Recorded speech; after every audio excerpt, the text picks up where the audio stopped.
பிரைசலால். நான் அன்பரின் பாதத்தில் கூட்டத்துக்கு 2018 வரேன். பார்த்தீங்கன்னா நிறைய பாவ பழக்கம். நான் ஓயாமல் எப்போவுமே புயலை போடுற பழக்கம் இருந்துச்சு, குடி பழக்கம் இருந்துச்சு.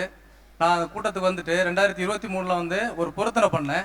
நான் அந்த கூட்டத்தில் நான் வாலண்டியராக நான் ஒர்க் பண்ணுவேன்னா, அந்த ஊழியம் செய்யும் பொழுது கர்த்தர் என்னுடைய பாவ பழக்கத்தை எல்லாம் என்னிடத்து மாற்றுவாருன்னு சொல்லிட்டு ஒரு பூரண நம்பிக்கையோடு அங்கள்கிட்ட ப்ரேயர் பண்ணிட்டு நான் அந்த ஊழியத்தில் இருக்கிறேன். பாவ பழக்கத்திலிருந்தெல்லாம் விடுதலை கொடுத்தாரு. இன்னொன்று பார்த்தீங்கன்னா எனக்கு கிட்னி ஸ்டோன் 2009 இருந்தது. 2011 அப்புறம் இல்லாமல் இருந்துச்சு. திரும்ப நல்ல பெயினாக இருந்துச்சு. ஒரு நாள் டியூட்டிக்கு போயிட்டேன். போகும்போதே ப்ரேயர் ஆயில் கையில் எடுத்துகிட்டு போனேன். வலினா தாங்க முடியலை. திருவற்காட்டில் இருந்து நான் பஸ் எடுத்துட்டேன். எடுக்கும்போது எனக்கு வலி பயங்கரமாக இருந்துச்சு. தண்ணி பாட்டிலில் அந்த ப்ரேயர் ஆயில் 2 துளி விட்டு நல்லா குலுக்கி குடிச்சிட்டு வந்தேன். தண்டையார்பேட்டை எனக்கு க்ளோசிங். எனக்கு எந்த வலியும் இல்லை. வண்டியை கொண்டு விட்டு வீட்டுக்கு போயிட்டேன். போய் தூங்கி எழும்பி யூரின் போகும்போது பார்த்தீங்கன்னா அந்த ஸ்டோன் வெளியே வந்துச்சு. இன்னொன்று பார்த்தீங்கன்னா அதே 2023 பைல்ஸ் ப்ராப்ளத்தினால ரொம்ப கஷ்டப்பட்டேன். ஒய்ஃப் சொன்னாங்க வாங்க ஹாஸ்பிட்டலுக்கு போகலாம் அப்படின்னு. இல்லை நான் ஹாஸ்பிட்டலுக்கு வரமாட்டேன் அப்படின்னு சொல்லிட்டு நான் அங்கள்கிட்ட நான் ப்ரேயர் பண்ணேன். ப்ரேயர் ஆயில் போட்டு இது பண்ணேன். 3 வருஷம் ஆகுது. எந்த பிரச்சனையும் இல்லாமல் கடவுள் என்னை ஆசீர்வதிச்சிருக்கிறாரு. ஜெபித்த அங்களுக்கும் கடவுளுக்கும் கூட நன்றி. கர்த்தருடைய பரிசுத்த நாமத்துக்கு ஸ்தோத்திரம் உண்டாவதாக. என்னுடைய பெரிய மகன் ரொம்ப துன்மார்க்கமான வாழ்க்கை வாழ்ந்துட்டு இருந்தான். ட்ரக் அடிட்டு வருஷத்தில் 10 மாதம் 8 மாதம் அவன் ஜெயிலில் தான் இருப்பான். தேராத பசங்க கிடையாது, வாங்காத கேஸ் கிடையாது. நாங்கள் பிரதர்கிட்ட சொல்லி ஜெபம் பண்ணோம். ஐயா மங்கள வார்த்தையில் ஏசையா 49:25 பலவந்தனால் கொள்ளையிடப்பட்டதும் பராக்கிரமனால் சிறைப்படுத்தப்பட்ட உன் பிள்ளையுடைய வாழ்க்கையை விடுதலையாக்கி அவனை ரட்சித்துக் கொள்வேன் என்ற வசனத்தை கொடுத்தார். அதை வச்சு வச்சு வச்சு வச்சு நான் ஜெபம் பண்ண ஆரம்பித்தேன். ஐயாவை நேரில் பார்த்து ஒரு நாள் ஜெபம் பண்ண, ஐயாவும் கண்ணீரோடு எனக்காக பாரத்தோடு ஜெபம் பண்ணார். அவன் கிட்டத்தட்ட இப்போ 2 வருஷமாக கேஸ் வாங்கலை, போலீஸ் ஸ்டேஷன் வாசல் மிதிக்கலை, கோர்ட் வாசல் மிதிக்கலை. கர்த்தர் அவனை மாற்றிருக்கிறார். அவனுக்கு கல்யாணமாக ஆயிடுச்சு. இப்போ ஏப்ரல் 12 குழந்தை பிறந்திருக்கு. அட்மிட் பண்ணிவிட்டு அவன் கால் பண்ணி ஸ்டீபனை ஆஃபீஸ்க்கு கால் பண்ணி சொல்லுமா இந்த பொண்ணை உள்ளே கூட்டிகிட்டு போயிருக்காங்க, எனக்கு பயமாக இருக்குது. நான் உடனே காட் லவ்ஸ் மினிஸ்ட்ரிக்கு கால் பண்ணேன். அவங்க உடனே சுகப்பிரசவத்தை ஆண்டவர் கட்டளையிடுவார் சொல்லி 40 நிமிஷத்தில் பெண் குழந்தை பிறந்திருக்குது. ஐயா சொல்லியிருக்காரு நீங்கள் ஆளையான்னு பேர் வைங்க, யாருமே அப்படி வச்சதில்லைன்னு சொன்னார். அதே பேர் வச்சு தான் நான் கூப்பிட்டு இருக்கேன் பாப்பாவை. கர்த்தருடைய பரிசுத்த நாமத்துக்கு ஸ்தோத்திரம் உண்டாவதாக.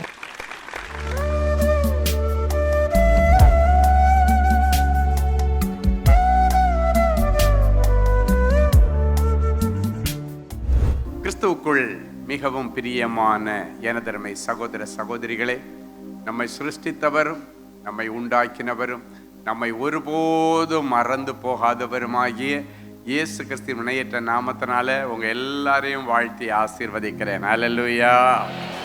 எல்லாரும் சந்தோஷமா இருக்கீங்களா?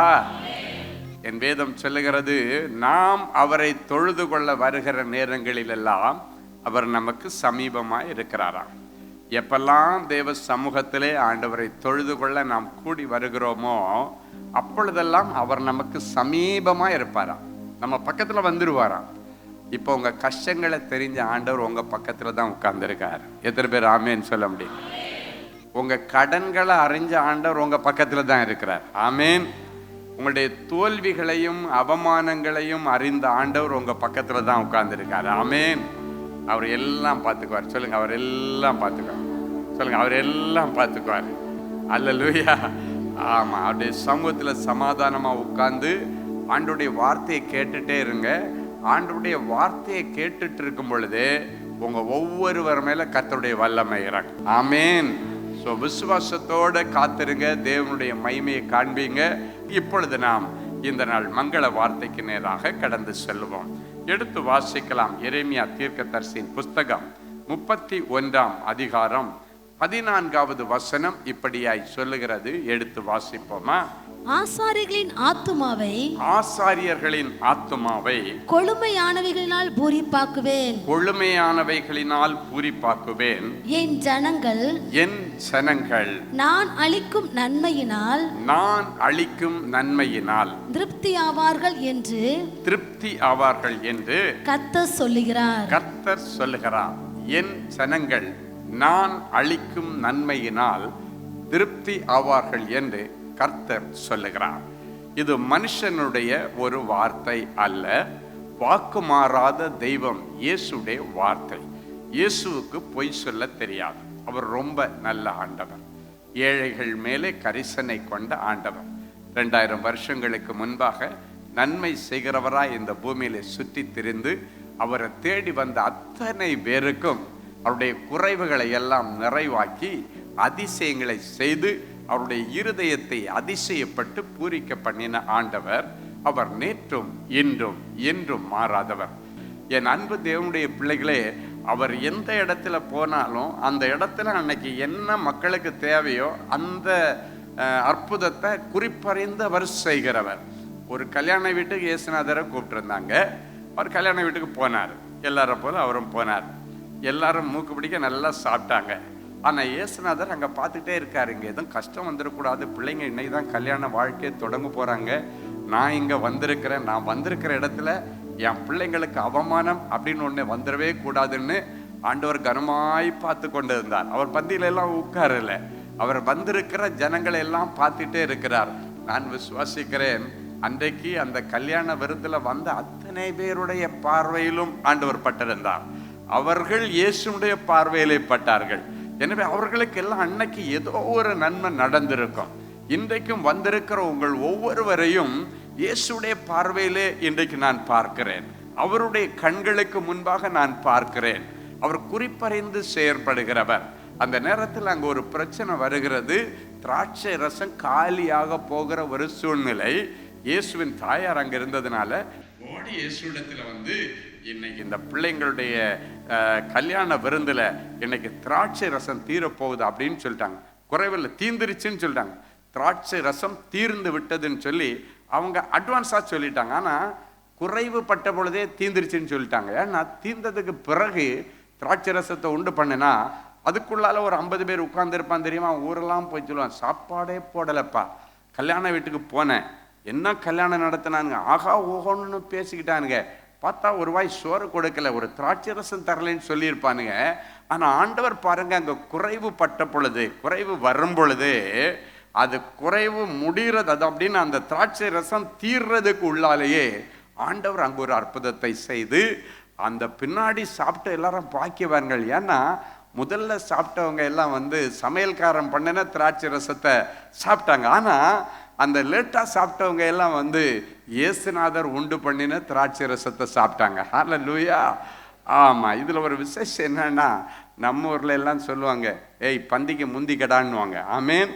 ஆமாம், முதல் கழனியில் உட்கார்ந்துருக்கிறவனுக்கு வந்து 12 கூட்டு கிடைக்கும், 2 பாயசம் கிடைக்கும், சாம்பார் ரசம் எல்லாமே தாராளமாக கிடைக்கும், மோர் ஈரெல்லாம் வச்சு மூக்கு பிடிக்க சாப்பிடலாம். முதல்ல ஒரு 2 பந்தி போனோன்னா 3ஆவது பந்தியில் வரும்பொழுது பார்த்தீங்கன்னா இந்த 12 கூட்டு 10 கூட்டாயிடும். இன்னும் ஒரு பந்தி லேட்டாக போனீங்கன்னா இந்த 10 கூட்டு 8 கூட்டாயிரும். இன்னும் கடைசியாக போனீங்கன்னா அவியலும் அந்த என்ன சொல்கிறது, எங்கள் ஊரில் தீயலுன்னு சொல்லுவாங்க, இது 2 தான்ப்பா இருக்குது கூட்டு அப்படின்வாங்க. முதல்ல போனவனுக்கு 2 பாயசம் கிடைக்கும், லேட்டாக போகிறவனுக்கு 2 பாயசத்தில் 1 பாயசம் ஆகிடும். இன்னும் லேட்டாக போயாச்சுன்னா சோறு மட்டும்தான்ப்பா இருக்குது, சாம்பார் விட்டு பசஞ்சு அடிச்சுட்டு போகணுவாங்க. அல்லேலூயா. அப்போ பாருங்கள், அதனால நம்ம ஊரில் என்ன சொல்லுவாங்க, ஏய் பந்திக்கு முந்திக்கடா அப்படின்வாங்க. போன உடனே பந்திக்கு முந்திக்கணும். நாங்கள் எல்லாம் ஊழியத்துக்கு போயிட்டு லேட்டாக தான் கல்யாணம் வீட்டுக்கு போவோம். மேக்சிமம் எல்லா ஊழியெல்லாம் முடிச்சு எடுத்து போகும்போது லேட் ஆகிடும். என் மனைவி சொல்லுவா, இன்னைக்காவது மட்டன் பிரியாணி சாப்பிட விடுவீங்களாப்பா அப்படின்வான். என் கையில் இல்லைம்மா, அது அந்த சமையல்காரன் கையில் தான் இருக்குது. எத்தனை அண்டாக்கு பிரியாணி போட்டானோ தெரியாது. எனக்கு தெரிஞ்சு இப்போ போகிற நேரத்துக்கு அண்டாவை கவுத்திருப்பாங்க போகிறதான் தோணும். ஆமாம், என் அன்பு தேவனுடைய பிள்ளைகளே, ஆனால் இயேசுவாமியுடைய பந்தியில் பிந்தி இருந்தவர்கள் அப்படின்னா பொறுமையாய் இருந்தவர்கள் என்கிற வார்த்தையை நான் உங்களுக்காக உச்சரிக்க விரும்புகிறேன். இயேசுவாமியுடைய கணக்கில் பொறுமையாக இருக்கிறவங்கள் பூமியை ஆண்டு கொள்ளுவார்கள். பொறுமையாக இருக்கிறவங்களுக்கு ஜீவவிருட்சம் போல கிடைக்குமாம். அப்போ இந்த உலக பிரகாரமான கல்யாண வீட்டில் அப்படி கிடைக்கும். ஆனால் ஆண்டவருடைய கல்யாண விருந்தில் எல்லாம் பார்த்தீங்கன்னா பொறுமையாக நீங்கள் காத்திருந்தீங்கன்னா அதன் பிறகு ஆண்டவர் கொடுக்கிறது ஒரு ஜீவ விருட்சம் போல இருக்குமாம். தேவனுடைய பிள்ளைகள் இன்னைக்கு அந்த இயேசுனுடைய அன்பை ரொம்ப ருசிக்க போறீங்க. அன்னைக்கு பாருங்க, அந்த பிள்ளைகளுடைய கல்யாண வீட்டில் இயேசுநாதர் போய் இருந்துட்டு அதை கண்டுக்காம போயிருந்தாலோ இல்லைன்னா சீக்கிரம் போயிருந்தாலோ அந்த வீட்டில் ஒரு பெரிய அவமானம் வந்திருக்கும். இன்னைக்கு ஆண்டவர் சொல்லுகிறார், உங்க வீட்டு அவமானம் இயேசப்பா வீட்டு அவமானம். அதனால நீங்க அனுபவிக்கிற ஒவ்வொரு அவமானமும் இன்னைக்கு பிறகு இயேசுவாமியுடைய அவமானமாய் இருக்க போகிறபடியினாலே அதற்கு ஆண்டவர் வாய்ப்பு கொடுக்க மாட்டார். முதல்ல இன்னைக்கு ஒரு தீர்க்க தரிசனம் சொல்றாரு, நீ வெட்கப்பட்டு போக மாட்டார். எங்கேயும் ஒன்று ஆண்டவர் அவமானப்படுத்த மாட்டார், எங்கேயும் கேவலப்படுத்த மாட்டார். கேவலம் வர்றதுக்குள்ளால ஒரு அற்புதத்தை ஆண்டவர் செய்வார். ஹல்லேலூயா. அன்னைக்கு அதை தானே ஆண்டவர் செய்தார். ஆனா நம்ம என்ன பண்ணணும் தெரியுமா? நீ கேவலப்படாம இருக்கணும்னா ஏசப்பாவுக்கு உங்க வாழ்க்கையில இடம் கொடுத்துறணும். எத்தனை பேர் ஆமேன்னு சொல்றீங்க? அன்னைக்கு நீங்க அந்த அந்த அந்த சம்பவத்தை நேரம் பார்த்தீங்கன்னா உங்களுக்கு தெரியும். அந்த கல்யாண வீட்டுல இயேசுவாமிக்கு ஸ்பெஷல் பத்திரிகை வச்சிருக்காங்க. எப்படி பிரதர் நீங்க சொல்றீங்க? அவங்க அம்மா எல்லாம் கூட வந்திருந்தாங்களே, ஃபேமிலிக்கு ஒரு கார்டு வச்சிருப்பாங்க பிரதர், அதனால அவங்க அம்மாவுக்கு வச்ச இன்விடேஷன்ல அவரும் சேர்ந்து வந்திருப்பாரு அப்படின்னு நீங்க நினைக்கிறீங்க. இல்லைங்க, அவங்க அம்மாவுக்கு தனி இன்விடேஷன், இயேசுவாமிக்கு அவருடைய சீடர்களுக்கும் தனி இன்விடேஷன். ஆமேன். அப்படின்னா ஸ்பெஷல் இன்வைட்டி.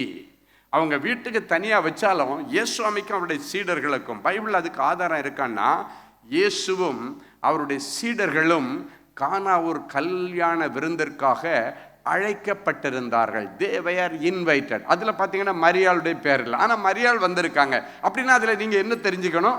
அவங்க அம்மாவுக்கு தனியாக பத்திரிகை வச்சுட்டாங்க. ஜீசஸை கனப்படுத்தி அவருக்கும் அவருடைய சீடர்களுக்கும் அந்த கல்யாண விருந்திற்கு ஸ்பெஷல் இன்விடேஷன் வச்சாங்க. ஏன் தெரியுமா அங்கே அவமானம் வரல? இயேசுவாமிக்கு அந்த கல்யாண விருந்தில் ஒரு ஸ்பெஷல் இன்விடேஷன், ஒரு ஸ்பெஷல் அழைப்பு இருந்தது. இன்னைக்கு உங்க வீட்டில் என்ன காரியம் நடந்தாலும் முதல்ல இயேசுவாமிக்கு தான் நீங்க சொல்லணும். இயேசுவாமியை தான் நீங்க இன்வைட் பண்ணணும். ஆண்டவரே நீங்க வந்துருங்க. நீங்க வந்தாச்சுன்னா அங்க இருக்கிற குறைவுகள் எல்லாம் நிறைவாயிடும். ஹல்லேலூயா. இயேசுவாமி வந்துருச்சுன்னா பார்த்துட்டே இருப்பார், அவர் நோட்டை விட்டுட்டே இருப்பார். எங்கேயும் ஒரு பயலும் குடிச்சிட்டு வந்து அங்கே ஏதாவது ஒன்று பேசி சண்டையை மூட்டி விடுறதுக்கு பார்ப்பார். அவன் குடிச்சிக்கிட்டே இருக்காருன்னா மெல்ல ஒரு தேவதூதனை அனுப்பி மெல்ல தள்ளி அவனை ரோட்டுக்கு வெளியே, மண்டபத்துக்கு வெளியே கொண்டு போய் விட்டுருவார், சர்ச்சையை வெளியே கொண்டு விட்டுருவார். இங்கே வந்து சலசலப்பு பண்ணி என் பிள்ளைகளை கேவலப்படுத்திடாதேன்னு துரத்தி கொண்டு விட்டுருவார். ஹல்லேலூயா. ஆமாம், இல்லைன்னா எவனோ ஒருத்தன் குடிச்சிக்கிட்டு வருவான். இந்த ஃபங்க்ஷன் நடக்கிற இடத்துல தான் எங்கேருந்து பிரச்சனை வருதுன்னு தெரியாது. எவனோ ஒருத்தன் கொண்டு வந்துடுவான்.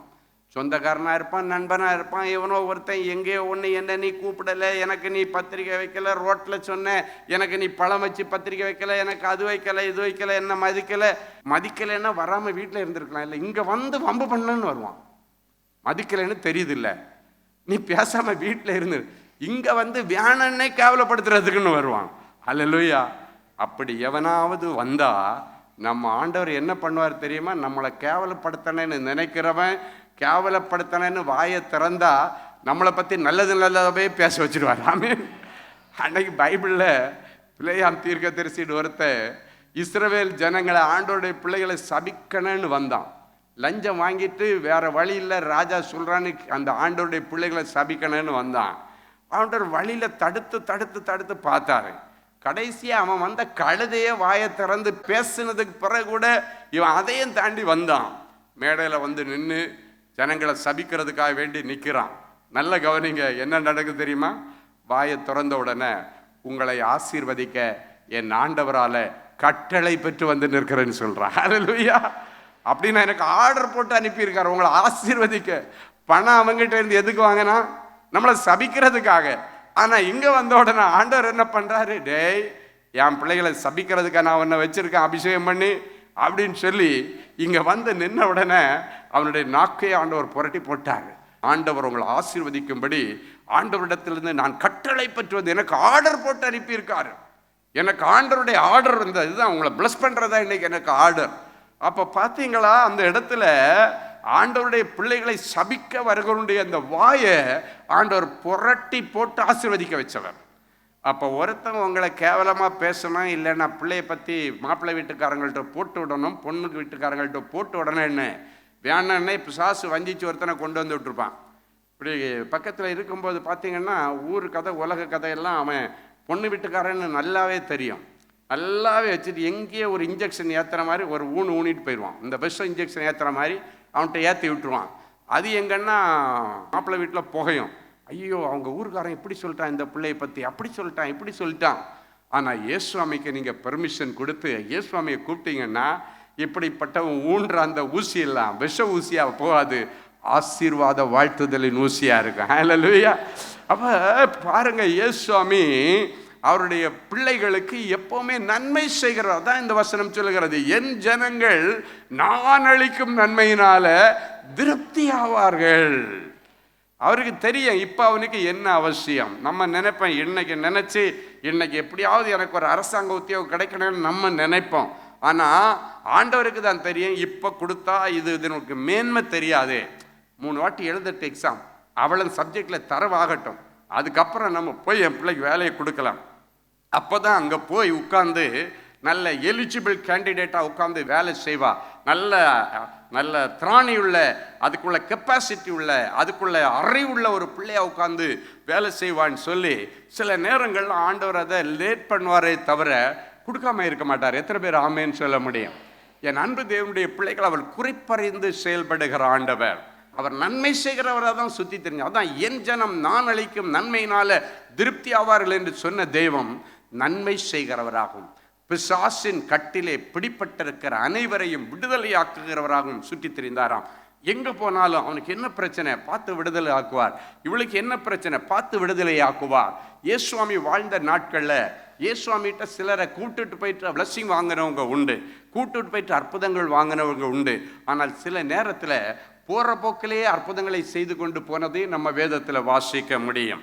என் அன்பு தேவனுடைய பிள்ளைகளே, குறிப்பாக பார்த்தீங்கன்னா ஒரு நாள் ஆண்டவர் ஒரு வீதி வழியாக நடந்து போய் கொண்டிருக்கிறார். அப்பொழுது ஒரு விதவையனுடைய ஒரே பிள்ளை, அந்த பிள்ளை செத்து போய் அந்த பிள்ளை அடக்கம் பண்றதுக்காக பாடையில வச்சு தூக்கிட்டு வர்றாங்க. அப்ப இயேசு எதிரில் வர்றார். நல்ல கவனிங்க, அவர் குறிப்பறிந்து நன்மை செய்கிற தேவன். நம்ம சொல்லுவோம், அழையாத வீட்டுக்கு விருந்தாளியா போகக்கூடாதுன்னு சொல்லுவாங்க. அப்படின்னாச்சுன்னா கூப்பிடாத வீட்டுக்கெல்லாம் போகக்கூடாதுன்னு சொல்லுவாங்க. ஆனால் நம்ம ஆண்டவர் தேவைன்னு இருந்தால் நீ கூப்பிடலையோ நேரம் வந்து செய்வார். அதுதான் ஒரு உண்மையான தகப்பனுடைய அன்பு. ஹல்லேலூயா. ஆமாம், அழையாத ஒரு வீட்டில் விருந்தாளியா போய் நிற்கிறதுக்கு அங்கே இவர் வந்தால் அவங்களுக்கு ஒரு நல்லது நடக்குன்னு தெரிஞ்ச ஆண்டவர் அங்கே போய் நிற்பார். அன்னைக்கு பாருங்க, அந்த ஏழை தாய் ஏற்கனவே விதவை, புருஷனை இழந்தவள், இருந்தது ஒரே பிள்ளை, அந்த பிள்ளையும் செத்து போச்சு. இதுக்கு மேலே அவர்களுக்கு உறவுன்னு சொல்ல எதுவுமே இல்லாத ஒரு சூழ்நிலையில் அந்த பிள்ளையை அடக்கம் பண்ணுறதுக்கு கொண்டு போகிறாங்க. கடைசியாக அந்த பிள்ளையை அடக்கம் பண்ணுறதுக்கு முன்னால் ஒரே ஒரு வாட்டி அந்த பிள்ளைய முகத்தை பார்த்துக்கலான்னு சொல்ல கடைசி நம்பிக்கையில் நடந்து போய் கொண்டிருக்கிற ஒரு தாய். எல்லாரும் பின்னால் அழுதுட்டு போகிறாங்க. இந்த சடலத்தை கொஞ்சம் வாலிபர்கள் சுமந்துட்டு வர்றாங்க. அவர் ஒரு வாலிப தம்பி, மரித்து போன பிள்ளை. இயேசு அந்த வழியா வரும் பொழுது யாருமே ஆண்டவரிடத்தில் சொல்லலைங்க. அவர் நன்மை செய்கிறவராக சுற்றி திரிந்த தேவன் அவங்க கண்ணு முன்னால ஒரு தீமை அவர் கண்ணு முன்னால நடக்குது. ஒரே பிள்ளை, ஏற்கனவே விதவை. ஐயோ, இந்த பிள்ளையை கூட அடக்கம் பண்ணிட்டான்னா என் பிள்ளைய தனிமை வாட்டுமே, என் பிள்ளை கவலையில துடிச்சு போயிடுவாளே, அதன் பிறகு என் பிள்ளைகளுக்கு ஆதரவு என்று என் மகளுக்கு யாருமே இல்லையே என்று அவர் இருதயத்திலே அறிந்து நேரம் அந்த பாடைக்கு பக்கத்தில் வந்தார். பாடையை தொட்ட உடனே அப்படியே சுமந்துட்டு வந்தவங்க நின்னாங்க. வாலிபனே எழுந்துரு, ஒரே வார்த்தை சொன்னார். செத்து போன வாலிபன் உயிரோடு எழும்பினார். அல்லேலூயா. அந்த தாய்க்கு எப்படி இருந்திருக்க யோசித்து பாருங்க. அவருடைய இருதயம் எவ்வளவு களி கூர்ந்திருக்கு யோசித்து பாருங்க. எல்லாம் முடிந்தது என்ற நிலைமையில ஒரு புதிய ஆரம்பத்தை கர்த்தர் கொடுத்து அப்படியே அந்த வாலிபனை அந்த தாய்க்கிடத்தில் ஒப்படைச்சிட்டு அவர் பாட்டு நடந்து போயிட்டார். அங்க எந்த சீனையும் ஆண்டவர் கிரியேட் பண்ணல, அங்க எதையுமே ஆண்டவர் எதிர்பார்க்கல.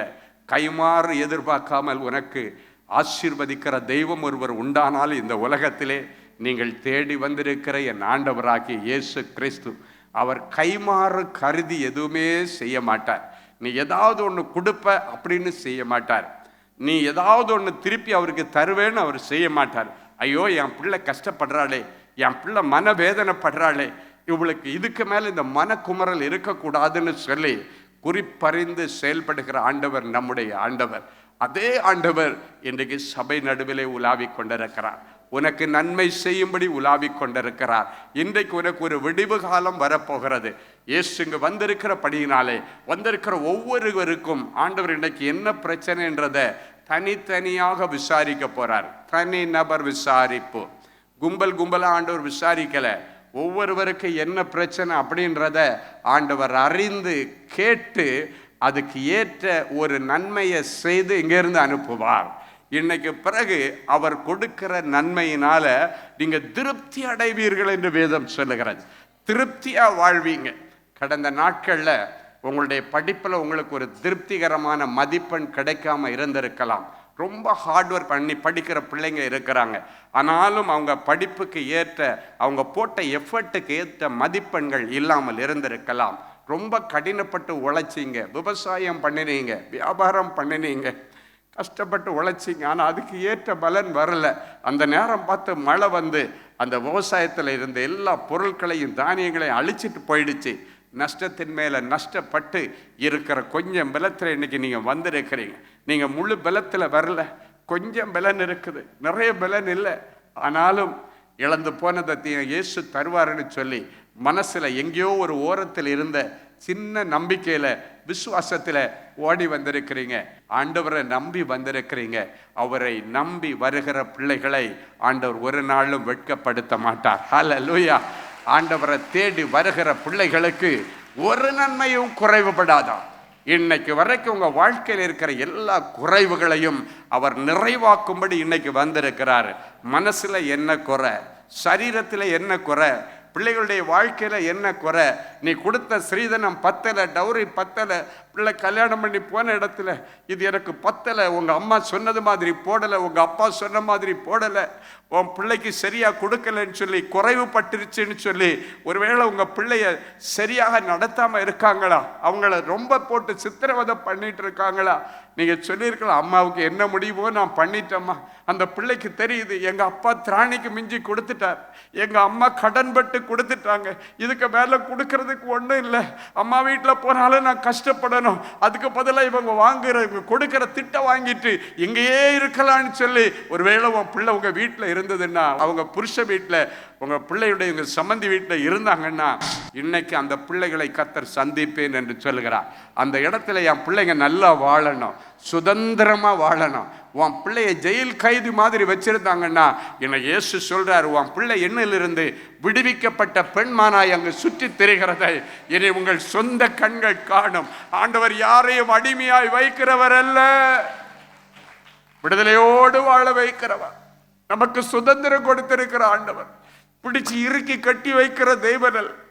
சுதந்திரமா நீ போமா, 6 நாள் கொடுத்துட்டார், சுதந்திரமா வேலை செய், நல்லா போ, நல்லா இரு, நல்லா வேலை செய், நல்லா படி, சந்தோஷமாயிரு. ஒரே ஒரு நாள் என்கிட்ட வான்னு சொல்லி ஞாயிற்றுக்கிழமை ஒரு நாளை தன் பிள்ளைகளை பார்க்க ஆசைப்பட்டு என் ஆண்டவர் வைத்திருக்கிறார். சுவாமிக்கு உங்க ஃபேஸை பார்க்க ரொம்ப ஆசை, அதனாலதான் ஞாயிற்றுக்கிழமை ஆனா எப்படியாவது என்கிட்ட வந்துருமா. அது கூட எதுக்குன்னா அதுக்கு அடுத்து வருகிற 6 நாட்களுக்குள்ள ஆசீர்வாதங்களை உங்களுக்குள்ளால ஃபில் பண்ணி அனுப்புறதுக்கு வருவார். அதுக்கு தான் கூப்பிட்டுறாரு. என் பிள்ளை கஷ்டப்பட்டுறக்கூடாது, அதுக்காக அடுத்த 6 நாளுக்குள்ளதை அட்வான்ஸா உங்களுக்கு தெரியாமலே உங்க மேல வச்சு பிளஸ் பண்ணி அனுப்புவாரு. நீ உள்ள வரும் பொழுது மனபாரத்தோடு கனத்த இருதயத்தோடு வருதிருப்பாய். ஆனால் திரும்பி போகும் பொழுதும் அந்த கனத்த இருதயத்தை இங்க வச்சுட்டு நிறைவான சந்தோஷத்தின் இருதயத்தை சுமந்துட்டு போவ நம்பிக்கை என்கிற இருதயம். அந்த நம்பிக்கை நீ போகிற இடத்துல உனக்கு அந்த ஆசீர்வாதங்களை வாங்கி தரும்.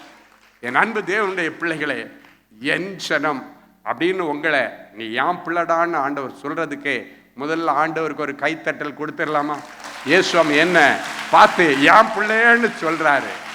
நீ ஏன் பிள்ளைமா, நீ ஏன் பிள்ளை. ஹல்லேலூயா.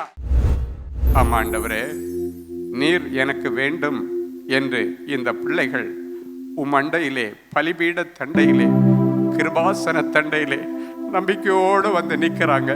இவர்களுடைய இருதயமாகிய சிங்காசனத்திலே இவர்களுக்காக உயிரை கொடுத்த என் தெய்வம் இவர்கள் இருதயத்திலே நீர் வந்து தங்கும், இவர்கள் வாழ்க்கையிலே நீர் வந்து தங்கும், இவர்கள் கஷ்டங்களிலே நீர் பங்கெடுப்பீராக. இவங்க பிரச்சனைகளை உம்முடைய பிரச்சனையாய் நீர் ஏற்றுக்கொள். என் பிள்ளைங்க நம்பி வந்துட்டாங்க. தீராத கடன், தீராத அவமானம், தீராத பிரச்சனைகள், தீராத வழக்குகள், தீராத தோல்விகள், என் பிள்ளைங்க கண்ணீரோட வந்திருக்கிறங்கப்பா. என் பிள்ளைகளை இன்றைக்கு உடைய நேச மார்பிலை அணைத்துக் கொள்ளும். இவர்களுக்காக உயிரை கொடுத்த தெய்வம் இனி இவர்களுக்கு என்னென்ன வேணுமோ எல்லாத்தையும் கொடுத்து அனுப்புங்க. இவங்க பிள்ளைகளை நீர் வாழ வைப்பீராக. இவர்கள் பிள்ளைகளுக்கு வேண்டிய நன்மைகளை தருவீராக. இவருடைய பிள்ளைகளுக்கு வேண்டிய செல்வங்களையும் செல்வாக்குகளையும் கர்த்தர் தருவீராக. ஆண்டவரே, இவர்களை நினைத்தருளும். குறிப்பறிந்து கொடுக்கிற தெய்வம், இன்றைக்கு என் பிள்ளைகளுக்கு நீர் செய்கிறதற்காக ஸ்தோத்திரம். நல்ல செய்திகளை பகிர்ந்து கொள்ள கர்த்தர் உதவி செய்யும். நிறைஞ்ச மனசுல ஆசீர்வதிக்கிறேன் இயேசுவின் மூலம் பிதாவே, ஆமேன், ஆமேன். அமெரிக்க தேச மக்களுக்கு ஒரு நற்செய்தி. அன்பானவர்களே, நமது அன்பு சகோதரர் டி ஸ்டீஃபன் அவர்கள் அமெரிக்க தேசத்தில் உள்ள New Jersey, New York, Atlanta, Washington, California, Texas, Colorado, Florida, Maryland ஆகிய பட்டணங்களில் ஆகஸ்ட் மாதம் 7ஆம் தேதி முதல் 30ஆம் தேதி வரை தேவனுடைய சுவிசேஷத்தை பிரசங்கிக்க இருக்கிறார்கள். இக்கூடுகையில் நீங்கள் கலந்து கொள்ளவும், சகோதரரை நேரில் சந்தித்து ஜெபித்து தேவ ஆலோசனை பெறவும் நீங்கள் தொடர்பு கொள்ள வேண்டிய தொலைபேசி எண்கள் பிரதர் ஃபெலிக்ஸ் ஜார்ஜ் +1 973 454 9686 மற்றும் 98414 46999. அன்பு தேவனுடைய பிள்ளைகளே, இந்நிகழ்ச்சியின் மூலம் நீங்கள் பெற்றுக்கொண்ட ஆசீர்வாதங்களையும் உங்கள் ஜெப விண்ணப்பங்களையும் அனுப்ப வேண்டிய முகவரி: தேவனின் அன்பு ஊழியங்கள், Vinayak avenue, OMR road, Okkiyam, Thoraipakkam, Chennai 600097. மேலும் 24 மணி நேர ஜெப உதவிக்கு 044 24547999 மற்றும் 9941150999 என்ற எண்களுக்கு தொடர்பு கொள்ளுங்கள்.